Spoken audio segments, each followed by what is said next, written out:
aren't they focused? One second.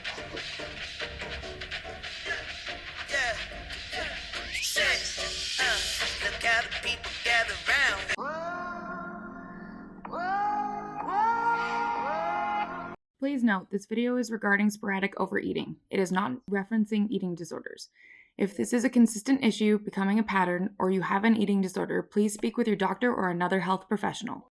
Hey all my fellow ADHDers, and of course all my neurotypicals joining. Food, eating, proper meals, healthy eating. The struggle is real, am I right?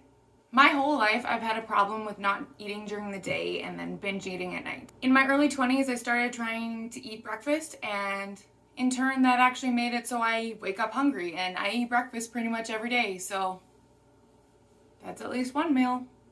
Obviously the struggle is usually lunch and of course snacks, because your metabolism goes better when you have little snacks throughout the day, none of which I usually have. This is a constant struggle. And then of course, at the end of the day, I end up binge eating because I haven't eaten all day. Or if I did eat during the day, lots of times it was unhealthy food because that's the easiest to grab.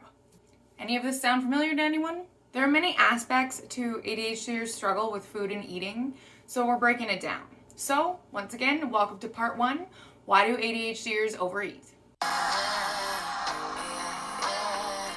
So for starters, ADHDers are impulsive, in case you didn't know. We have limited inhibitory control, and if you're curious what that means, just pause for the definition. We see our favorite chocolate bar sitting there and follow the impulse to eat it without thinking, even though maybe you're not hungry, you just finished eating, or maybe because we're bored. Everyone, ADHD or not, can end up eating when you're not hungry. But ADHDers, well, we're more likely to fall into these traps because of our impulsivity. Like being in a bad mood. You're angry, you're sad, so you eat.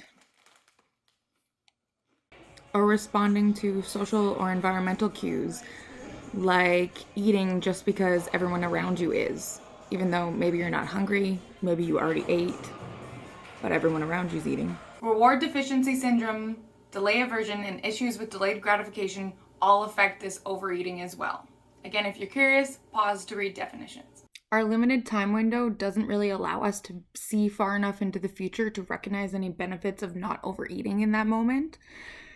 Instead, we just see the instant gratification that eating gives us. So whether it gives us that dopamine hit, satisfies our boredom, tastes good, whatever it may be. Food can be a form of self-medicating. Especially high-calorie foods can actually activate the dopamine pathway in your brain. And as you probably know, ADHD brains have dopamine dysfunction. So our brains are in constant search of it.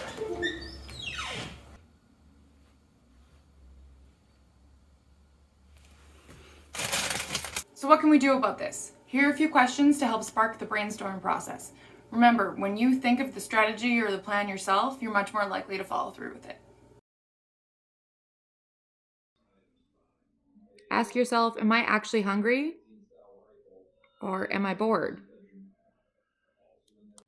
How do you feel after overeating? And how could you remember that feeling for next time? Like me getting a stomachache, that happens to me a lot. I still want you to brainstorm your own ideas, but if you're stuck or you need some inspiration, here are a few tips and suggestions. Take a pause before you eat. Think about if you're actually hungry or if you're just maybe bored. This pause will give you a chance to really evaluate it. Find other sources of dopamine to use in place of excess or impulsive eating, like watching something that makes you laugh.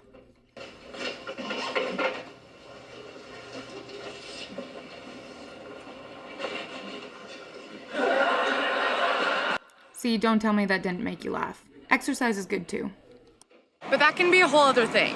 It can be a struggle in itself, and if it is for you, separate it out. Find other sources of dopamine to help you with your overeating, and then work on your exercise and your movement as a whole separate thing. If you need help with it, I do have a video called ADHD and Exercise, where I give some tips and tricks, and you can follow me on a little journey that I take where I exercise every day as soon as I stop being able to focus. Give yourself short-term goals with rewards to satisfy the need for instant gratification. Well, that's the end of that. Make sure to stay tuned for part 2, why do ADHDers tend towards unhealthy foods? See you next time to bring you more into the secret society of ADHD. If you have any success stories or tips, be sure to leave them in the comments. Thanks for watching, and don't forget to click the like button, and be sure to subscribe for more videos.